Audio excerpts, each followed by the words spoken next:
Okay, continuing our logical operators, what we are going to do is these 4 questions given right here in the form of code. Directly coming to Proteus, I have already run this code. I have compiled it so that it won't waste our time. Quickly explaining it. These are the 4 questions given here. I have assigned each one a separate variable and this wxyz. Now use of these 7 and 4 bit use of these 4-bit numbers for outputs is not necessary. Since for logical operators the output is a single bit, whether the condition is true or it's not, or unknown, that's another thing, x, but it would give us only a single bit. But however we are using 4, so we will just reduce it to unsigned data.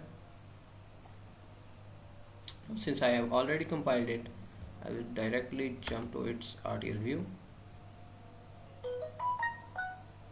RTL view.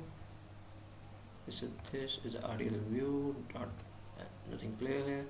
So we will jump to its university VWF file. So here, coming to its university VWF file, I have assigned each of these variables their respective values. These are the inputs we were supposed to give here. If I can show you, it's 67, 0, 1, 1, 2, 0, 1, 1, 1. Same goes here, the values I have assigned: 67, 0, 1, 1, 2, 0, 1, 1, 1, as it was there. So these are the variables that we are going to compare, and these are the outputs we are going to get. Now one more thing, now it's quite difficult to convert each number into binary every time. So what we can do here is directly change it to unsigned number, give it a value here as I have typed 67, and later on, with no increment, give it a value like I have typed 67 here. Okay, now then we will change it to binary, so it will automatically generate its binary number. Now compiling in this part, yes,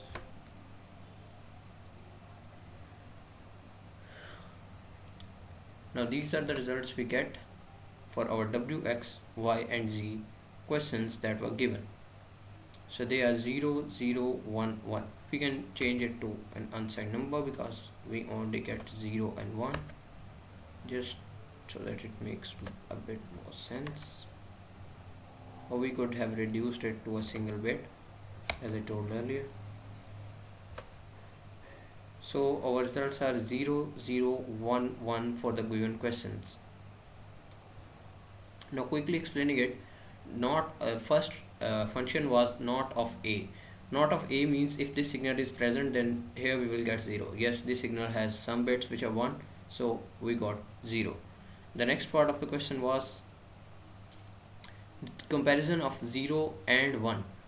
Since AND gives 1 only if both are present, since one of them is not present, which is B, hence here we have got 0.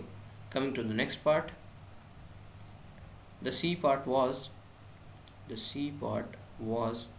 1 or 2. Since both of these signals are present, the OR function is supposed to give us 1 when any of the signal is present. Here we can see this signal is also present, this signal is also present, both have some bits which are 1, so it automatically gave 1. Now coming to the next part, the fourth part, here it's the OR of 1 and not of 1. Okay, so now giving it a 1 and 1, it becomes 1. Okay, and now here not of 1 becomes 0, but 1 and 1 becomes 1 and 0.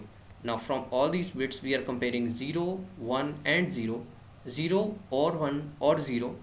Okay, and now one bit is 1, so we'll get 1 as a result. So we got here 1 as a result. I hope you are understanding this.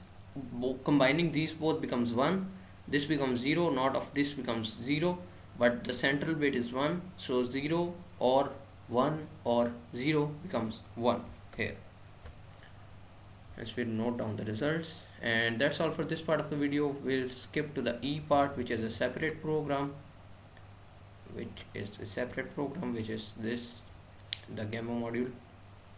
That's all for this video. We'll go to the next part.